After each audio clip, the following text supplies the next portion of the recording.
Dalam amanat perpisahannya, Yesus berkata kepada murid-muridnya, "Akulah pokok anggur yang benar, dan Bapakulah pengusahanya.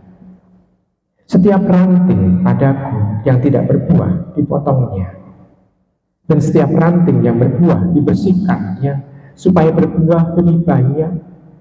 Kamu memang sudah bersih karena firman yang telah kukatakan kepadamu. Tinggallah di dalam aku dan aku dalam kamu. Sama seperti ranting tidak dapat berbuah dari dirinya sendiri kalau ia tidak tinggal dalam pokok anggur. Demikian juga kamu tidak berbuah jikalau kamu tidak tinggal dalam aku. Akulah pokok anggur dan kamulah ranting-rantingnya. Barang siapa tinggal dalam aku dan aku dalam dia, ia berbuah banyak. Sebab di luar aku, kamu tidak dapat berbuat apa-apa. Barang siapa tidak tinggal di dalam aku, ia dibuang keluar seperti ranting yang menjadi kering, kemudian dikumpulkan orang dan dicampakkan ke dalam api, lalu dibakar. Jikalau kamu tinggal dalam aku, dan firmanku tinggal di dalam kamu, mintalah apa saja yang kamu kehendaki, dan kamu akan menerimanya. Dalam dia inilah Bapakku dipermuliakan, yaitu jika kamu berbuah banyak. Dengan demikian, kamu adalah murid-muridku." Demikianlah sabda Tuhan. Ibu bapak, saudari-saudari terkasih dalam Tuhan, dikatakan Tuhan adalah pokok anggur dan kita adalah ranting, dan ranting itu harus senantiasa menyerap dari pokok anggur itu supaya ranting itu bisa menghasilkan sesuatu yang bermakna. Karena itu pokok anggur, maka hasilnya adalah buah anggur juga. Jadi pendek kata, sebetulnya yang mau diungkapkan adalah kita seolah-olah hanya menjadi talang. Talang itu kan menjadi semacam saluran saja. Tergantung dari, kalau talang dari atasnya ya. Tapi kalau kita sebagai ranting ya tergantung dari pohonnya apa. Kita menghasilkan apa. Dan yang diharapkan, dan melalui ranting diri kita ini, buahnya adalah buah yang manis, buah yang berlimpah, buah yang sungguh-sungguh luar biasa baik. Ini yang diharapkan oleh sang pemilik dari kebun anggur itu. Nah, saudari terkasih dalam Tuhan, kalau di air ibaratkan pohon anggur di situ, kita bisa melihat pohon anggur itu senantiasa adalah sengaja ditanam. Tidak pernah pohon anggur itu liar. Kecuali ilalang kan, kalau liar kan ilalang, ditanam. Berarti tanda bahwa Allah memang sengaja itu dalam tanda kutip ditanam oleh sang penanam, yakni Bapa sendiri. Lalu ranting itu adalah yang tumbuh dengan sendirinya dari pokok anggur itu. Kalau demikian, kalau itu menjadi ranting, itu memang dikehendaki oleh yang memang menanam di situ. Berarti kita menjadi pengikut Tuhan ini karena panggilan.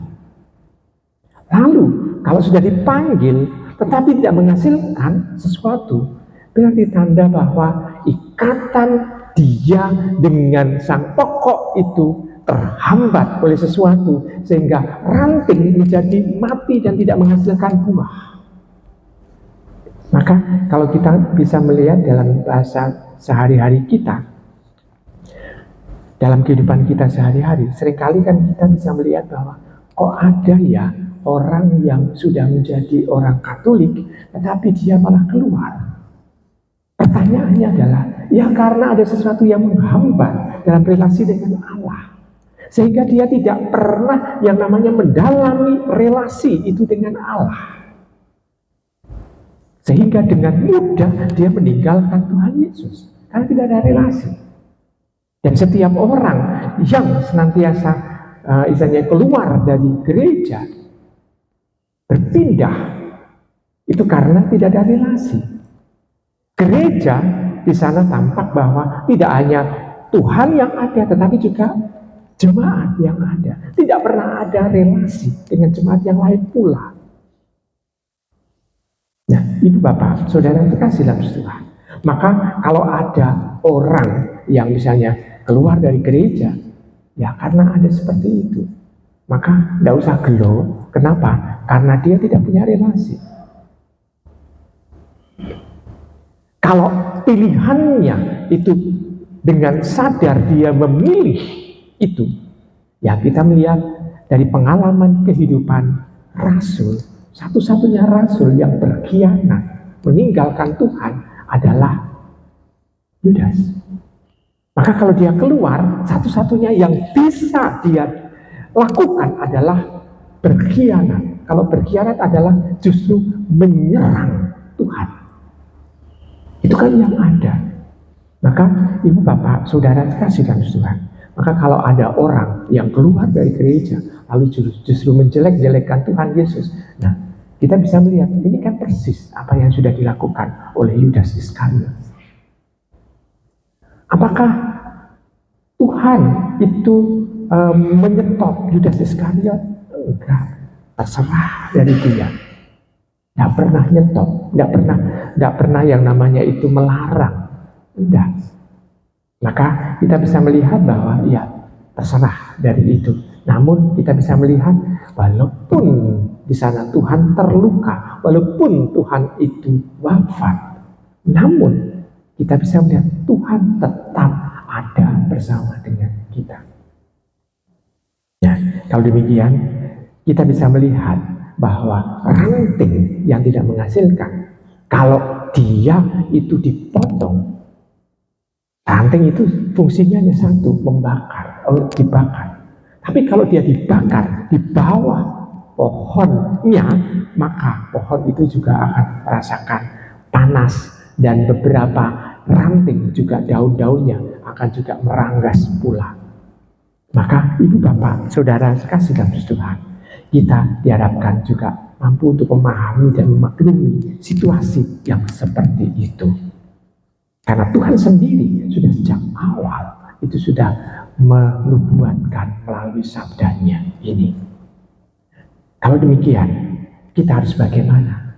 Mumpung kita menjadi ranting, mampukah kita senantiasa membersihkan diri kita supaya bisa menghasilkan buah yang berlimpah, supaya bisa bermakna bagi kehidupan di tengah perkebunan anggur itu, yakni bertumbuh, berkembang seperti yang diharapkan oleh yang menanam kita. Nah, untuk itu mari kita berusaha untuk melakukan yang terbaik dalam kehidupan ini. Selamat merenungkan.